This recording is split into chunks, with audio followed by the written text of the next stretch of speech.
My husband just got promoted to shift manager 3 weeks ago. This meant that his 10 a.m. to 6 p.m. shift has now been switched 4 a.m. to noon.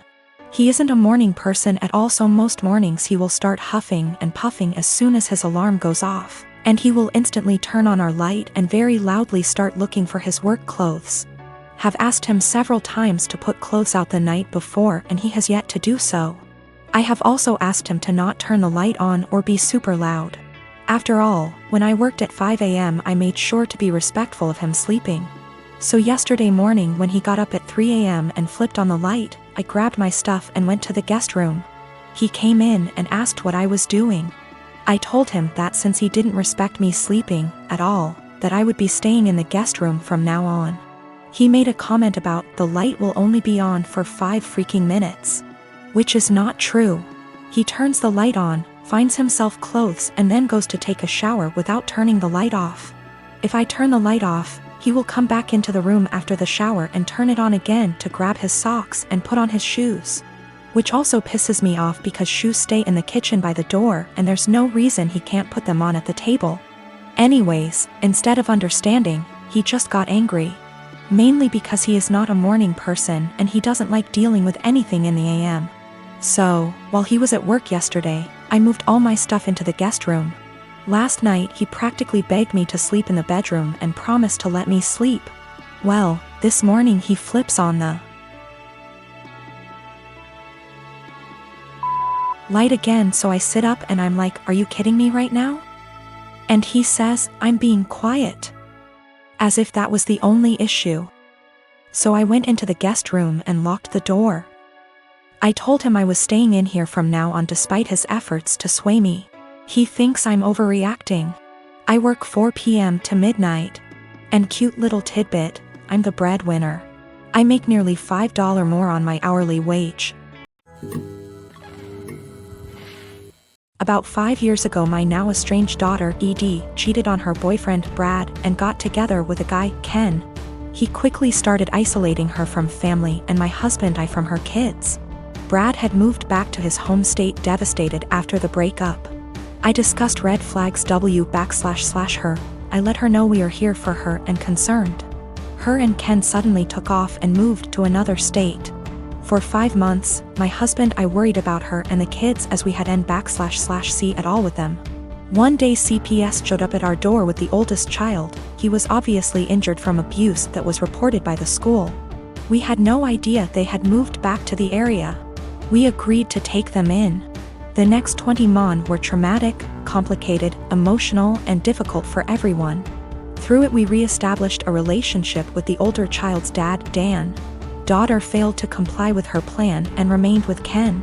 Dan worked hard to get custody of his child and he gave Edie scheduled weekly phone calls. She called oldest child 2x nothing since.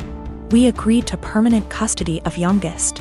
In the process, I put aside the hurt Edie caused and agreed to scheduled weekly phone calls and supervised visits in person when schedules allowed. Legally, any or no contact is at my sole discretion. Ken was not allowed to interfere //attend. Edie quit calling //scheduling visits after 3 months. I reset the call schedule to 1 XEA mon. No calls. 6 months later she calls and wanted me to drop everything for a visit the following day. I couldn't because I had to go back to work. Calls stopped again. She left Ken, has a new BF. I know nothing else about her life / whereabouts. She started calling again about a year ago and I let her know that if she was consistent with her monthly scheduled calls, we would move towards weekly calls again. She called 2 months in a row, skipped a couple months, then called 2 more months in a row. Last one happened to be night before child's birthday. She asked him what he wanted for his birthday. He said a call from her. The next day, as he blew out candles, he said, "My mom is gonna call now." He had the biggest smile on his face. Call never came. He refused my offer to call her. We survived an emotional meltdown. Next month, no call, just a text after with a lame timing excuse as to why and sorry about the birthday call, she didn't feel well. Following month, I get a text that Edie feels ill again, won't be calling. I am beyond frustrated at this point. I have looked past her refusal to rebuild a relationship with us, but when it comes to the kids my heart aches for them. Hey race where I might be the. Ah. I responded, parents do not get sick time.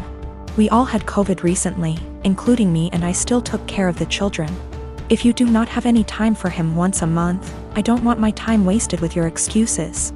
Of course, calls stopped again. One of my best friends, Carla, is getting married soon. It's only meant to be a small backyard type of wedding, but they've been planning it for a few months now, and originally, it was supposed to be on my property. They wanted it because it's private, has lots of open space for the reception, a nice view, and the house could be used for them to get ready and stuff. Of course I said yes. She and her fiancé, Rick, were very happy. Thing is, Carla and I do have a history. We went out on and off in college but decided to stay friends. Then I met my wife, we got married, Carla met Rick, and now here they are. Now my wife knows I went out with Carla back in college and she didn't care. Carla still went to our wedding and everything.